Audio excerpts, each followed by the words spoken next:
Hello friend, कैसे हो आप सब लोग। आई होप कि आप सब ठीक होगे। My name is Saraswati Yadav और आज का जो हमारा टॉपिक है वाइस प्रेसिडेंट यानी कि उपराष्ट्रपति। इससे पहले पढ़ा हमने राष्ट्रपति। राष्ट्रपति कौन होता है और राष्ट्रपति भारत का कौन सा नागरिक है, राष्ट्रपति बनने की क्या क्या योग्यताएं होती है और राष्ट्रपति को अगर उसके पद से हटाना है तो किस तरीके से हम राष्ट्रपति को उसके पद से हटा सकते हैं। इन सब के बारे में हमने जानने की कोशिश की थी और आज हम जानेंगे कि उपराष्ट्रपति कौन होता है, उपराष्ट्रपति का पद किस पद के बाद आता है और हम जानेंगे कि उपराष्ट्रपति बनने की क्या क्या योग्यताएं होती हैं और राष्ट्रपति और जानेंगे कि उपराष्ट्रपति को किस किस आर्टिकल के तहत क्या क्या योग्यताएं मिली हुई हैं। तो अब हम अपना टॉपिक स्टार्ट करते हैं वाइस प्रेसिडेंट यानी कि उपराष्ट्रपति।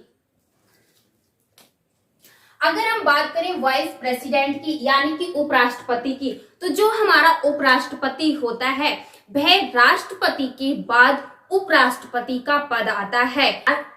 भारत में उपराष्ट्रपति का पद दूसरा सर्वोच्च पद होता है। अगर इसे क्रम के अनुसार हम बात करें तो राष्ट्रपति के बाद उपराष्ट्रपति का पद आता है। और अब हम बात करते हैं उपराष्ट्रपति की। तो अगर हम बात करें उपराष्ट्रपति की, तो जो हमारा उपराष्ट्रपति होता है यह भारत का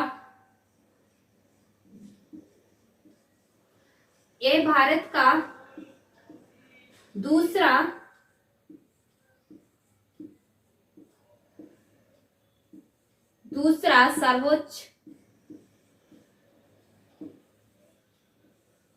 सर्वोच्च पद होता है।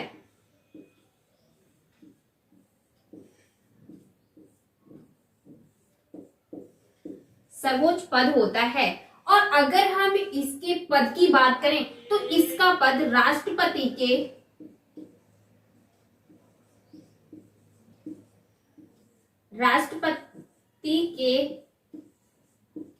बाद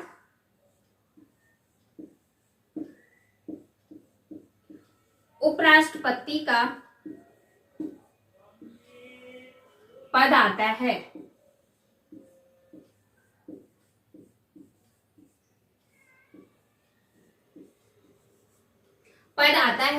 और अगर हम बात करें कि जो हमारा उपराष्ट्रपति का पद है इसको किस देश से लिया गया है, तो इसको अमेरिका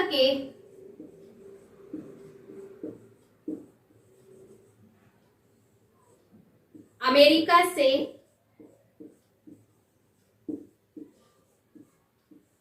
लिया गया है।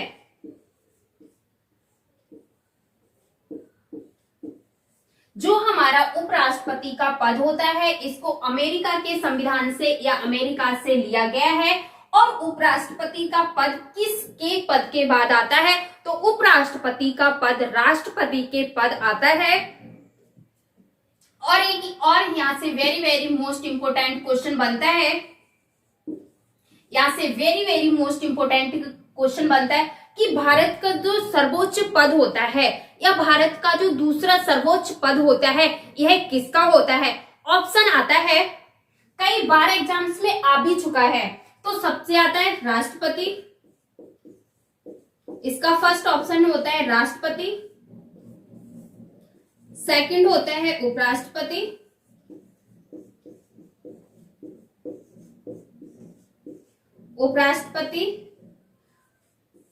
थर्ड नंबर पे होता है मुख्य न्यायाधीश।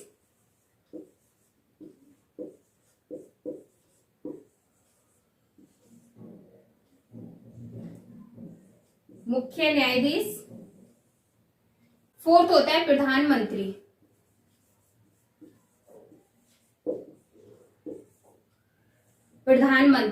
तो इसका जो राइट आंसर होगा वो होगा सेकंड, क्योंकि जो हमारा भारत का दूसरा सर्वोच्च पद होता है वह होता है उपराष्ट्रपति का।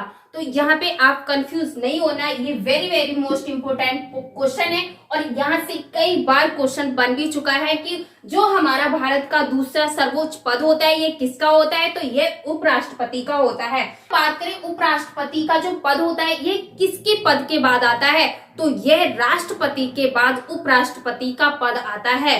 और यहाँ से एक बेसिक क्वेश्चन बनता है कि जो हमारा उपराष्ट्रपति का पद है ये किसके संविधान से लिया गया है या किस देश से लिया गया है। तो इसको अमेरिका के संविधान से उपराष्ट्रपति के पद को लिया गया है। जो अमेरिका के उपराष्ट्रपति हैं उन्हीं को ही देखकर या उन्हीं का ही मॉडल हमारे भारत ने कॉपी किया है और जो उपराष्ट्रपति का पद अमेरिका के संविधान से ही लिया गया है। अब हम देखेंगे कि उपराष्ट्रपति बनने की क्या क्या योग्यताएं होती हैं। और अगर हम उपराष्ट्रपति की योग्यताओं के बारे में बात करें कि या फिर उपराष्ट्रपति की क्या क्या योग्यताएं होती हैं, तो इनको हम देखेंगे कि उपराष्ट्रपति की योग्यताएं।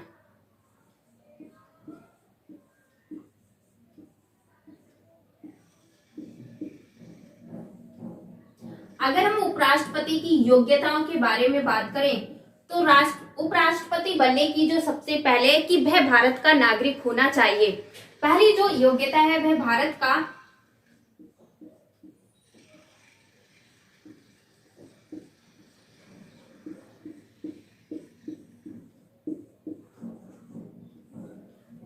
का नागरिक होना चाहिए।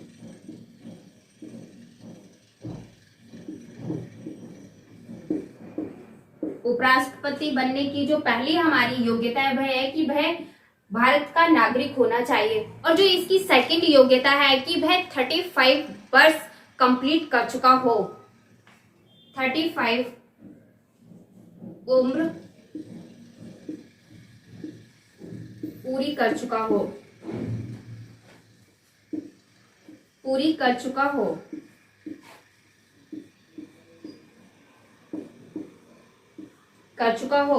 और अगर हम नेक्स्ट इसकी योग्यता के बारे में बात करें तो इसकी जो नेक्स्ट योग्यता है वह है कि वह राज्यसभा सदस्य बनने की योग्यता रखता हो। वह राज्यसभा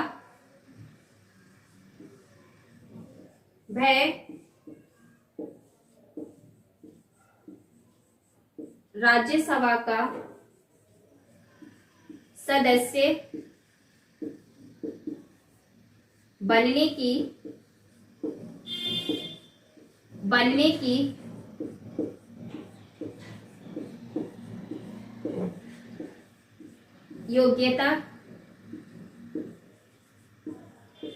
रखता हो।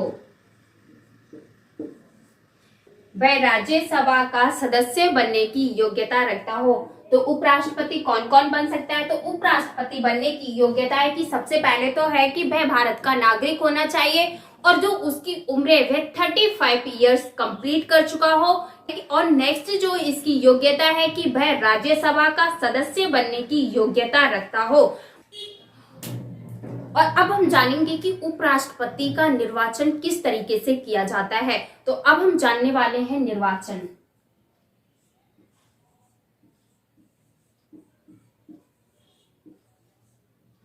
तो अगर हम उपराष्ट्रपति के निर्वाचन की बात करें तो उपराष्ट्रपति का निर्वाचन किस तरीके से होता है? तो उपराष्ट्रपति का निर्वाचन राष्ट्रपति के निर्वाचन की ही तरह जनता के द्वारा सीधे नहीं चुना जाता है। यह परोक्ष यानी कि इनडायरेक्ट विधि के द्वारा इसे चुना जाता है। और जो हमारा उपराष्ट्रपति होता है इसको संसद के दोनों सदनों के सभी सदस्य शामिल होते हैं। दोनों सदनों के सभी सदस्य शामिल होते हैं। एक इनडायरेक्ट विधि के द्वारा चुना जाता है।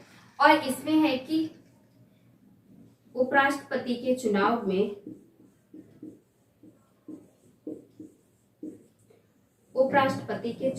में या निर्वाचन में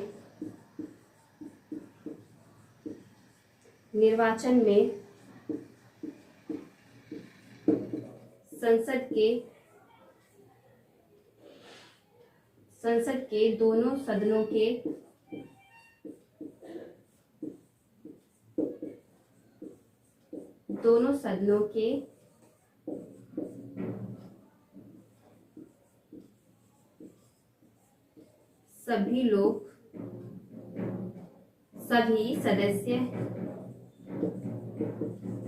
सभी सदस्य शामिल होते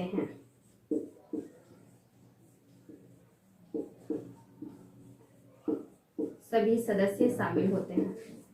तो उपराष्ट्रपति का निर्वाचन किस तरीके से किया जाता है? तो उपराष्ट्रपति का चुनाव राष्ट्रपति के ही तरह सीधे जनता के द्वारा नहीं बल्कि परोक्ष विधि के द्वारा किया जाता है या इनडायरेक्ट विधि के द्वारा किया जाता है। यहाँ से क्वेश्चन बनता है कि उपराष्ट्रपति का चुनाव किस विधि के द्वारा किया जाता है, तो उपराष्ट्रपति का चुनाव परोक्ष विधि के द्वारा किया जाता है। और अगर हम बात करें उपराष्ट्रपति के और यहाँ से एक क्वेश्चन बनता है कि उपराष्ट्रपति के चुनाव में या निर्वाचन में संसद के दोनों सदनों के सभी सदस्य शामिल होते हैं या नहीं, तो इसका जो राइट आंसर होगा कि यस, संसद के दोनों सदनों के सभी सदस्य उपराष्ट्रपति के चुनाव में शामिल होते हैं।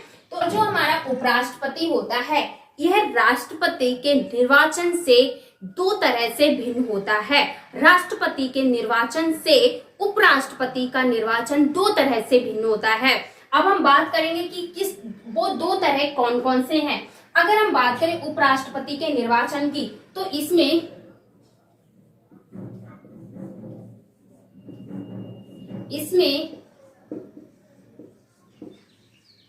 संसद के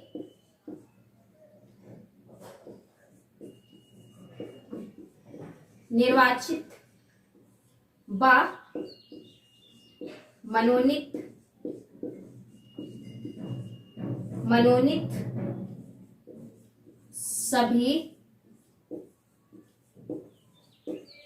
सभी सदस्य शामिल होते हैं। सभी सदस्य शामिल होते हैं। लेकिन हमने पढ़ा था कि जो राष्ट्रपति का निर्वाचन होता है इसमें संसद के सिर्फ निर्वाचित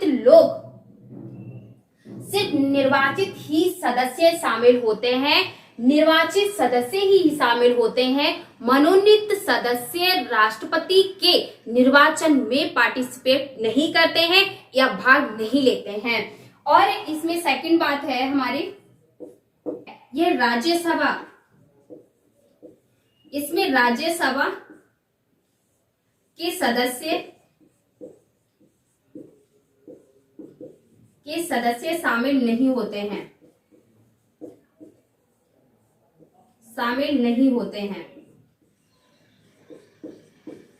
जो हमारा उपराष्ट्रपति होता है इसके निर्वाचन में राज्यसभा के सदस्य शामिल नहीं होते हैं। लेकिन इसमें संसद के दोनों सदनों के सभी सदस्य शामिल होते हैं, चाहे वो निर्वाचित हो चाहे वो मनोनीत हो। लेकिन जो हमने राष्ट्रपति में पढ़ा था कि संसद के दोनों सदनों से ओनली निर्वाचित सदस्य ही राष्ट्रपति के चुनाव में पार्टिसिपेट कर सकते हैं, लेकिन मनोनीत सदस्य राष्ट्रपति के चुनाव में हिस्सा या पार्टिसिपेट नहीं करते हैं। लेकिन उपराष्ट्रपति के चुनाव में संसद के दोनों सदनों के निर्वाचित व मनोनीत सदस्य, दोनों सदनों के सभी सदस्य निर्वाचित व मनोनीत सभी सदस्य उपराष्ट्रपति के चुनाव में पार्टिसिपेट करते हैं। अब हम बात करेंगे कि उपराष्ट्रपति का पद रिक्त कैसे हो सकता है या किन किन आधारों पे उसका पद रिक्त किया जा सकता है।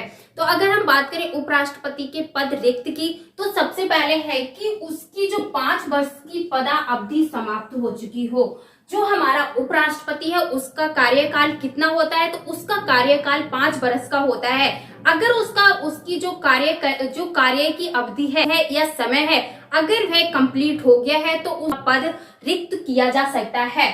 और सेकंड है कि उसके द्वारा त्याग पत्र देने पर अगर उपराष्ट्रपति अगर अपना त्याग पत्र देता है तो उसका पद रिक्त किया जा सकता है या हो सकता है। और थर्ड है उसे बर्खास्त करने पर उपराष्ट्रपति का पद किस तरीके से रिक्त किया जा सकता है, तो उपराष्ट्रपति का पद बर्खास्त किए जाने पर या बर्खास्त करने पर उपराष्ट्रपति का पद रिक्त किया जा सकता है। और नेक्स्ट है कि अगर कार्यकाल के दौरान उपराष्ट्रपति की मृत्यु होती है तो भी उपराष्ट्रपति का पद रिक्त किया जा सकता है। और यहाँ पे एक वेरी वेरी मोस्ट इम्पोर्टेंट बात है कि जो हमारा उपराष्ट्रपति होता है अगर इसके पद से हटाना है तो इसके लिए कोई भी आधार नहीं बनाया गया है। संविधान में इसके लिए कोई भी आधार नहीं बनाया गया है। वेरी वेरी मोस्ट इम्पोर्टेंट बात है कि जो हमारा उपराष्ट्रपति होता है इसको संविधान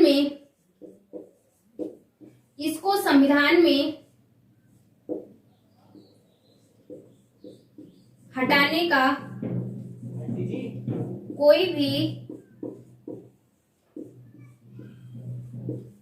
कोई भी आधार नहीं बनाया गया है। जो हमारा उपराष्ट्रपति होता है, इसको अपने पद से हटाने के लिए कोई भी आधार नहीं बनाया गया है।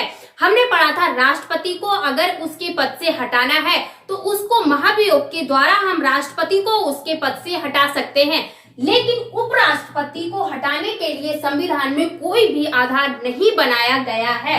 कोई भी आधार नहीं बनाया गया है या कोई भी आधार नहीं है। और यहाँ से एक वेरी वेरी मोस्ट इंपोर्टेंट है कि अगर उपराष्ट्रपति अपना त्याग पत्र देता है तो अपना त्याग पत्र किसको देगा? तो उपराष्ट्रपति अपना त्याग पत्र राष्ट्रपति को देता है। अपना त्याग पत्र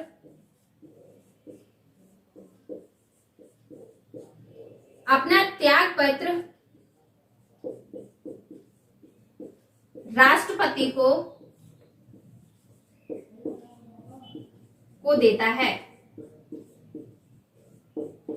अगर हम उपराष्ट्रपति के शपथ की बात करें कि कौन दिलाता है, तो या तो उपराष्ट्रपति को या तो राष्ट्रपति शपथ दिलाएगा या फिर राष्ट्रपति द्वारा नियुक्त किए गए कोई भी सदस्य उपराष्ट्रपति को शपथ दिलाएगा।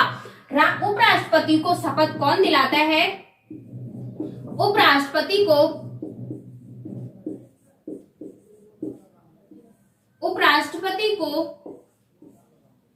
शपथ राष्ट्रपति या फिर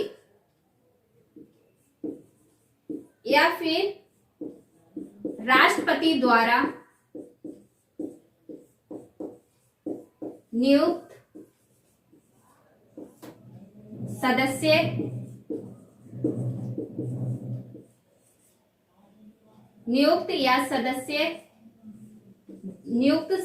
द्वारा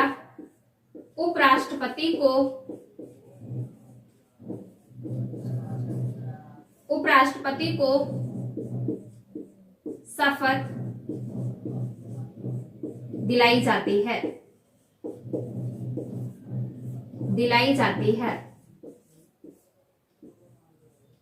दिलाई जाती है। तो यहाँ से very very most important question बनता है कि हमारे जो उपराष्ट्रपति को उसके पद से हटाने के लिए संविधान में कोई आधार है या नहीं है।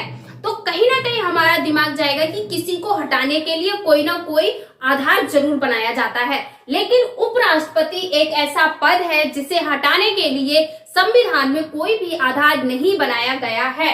और नेक्स्ट है कि अगर उपराष्ट्रपति अपना त्याग पत्र देता है तो उपराष्ट्रपति अपना त्याग पत्र किसको देगा? तो उपराष्ट्रपति अपना त्याग पत्र राष्ट्रपति को देता है। और उपराष्ट्रपति को शपथ कौन दिलाता है? तो उपराष्ट्रपति को शपथ राष्ट्रपति। अगर राष्ट्रपति मौजूद नहीं है तो राष्ट्रपति के द्वारा नियुक्त कोई भी सदस्य उसके लिए शपथ दिला सकता है। और यहाँ से एक very very most important question बनता है कि जो हमारा उपराष्ट्रपति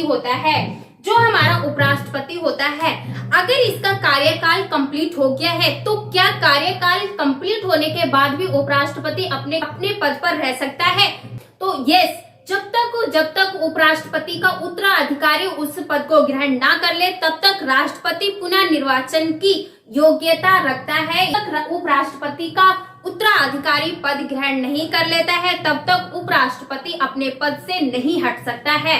तो यहाँ से क्वेश्चन बनता है कि हमारा उपराष्ट्रपति अपने कार्यकाल कंप्लीट होने के बाद भी अपने पद पर रह सकता है। तो यस, उपराष्ट्रपति का कार्यकाल समाप्त होने के बाद भी वह उस पद पर रह सकता है जब तक कि उसका उत्तराधिकारी उस पद को ग्रहण ना कर ले, तब तक वह उस पद पर रह सकता है। आई होप कि आपको ये क्लास अच्छी लगी होगी, तो प्लीज ज्यादा से ज्यादा लाइक एंड शेयर करें और मिलते हैं अगली क्लास में। तब तक के लिए bye bye, take care, thank you so much.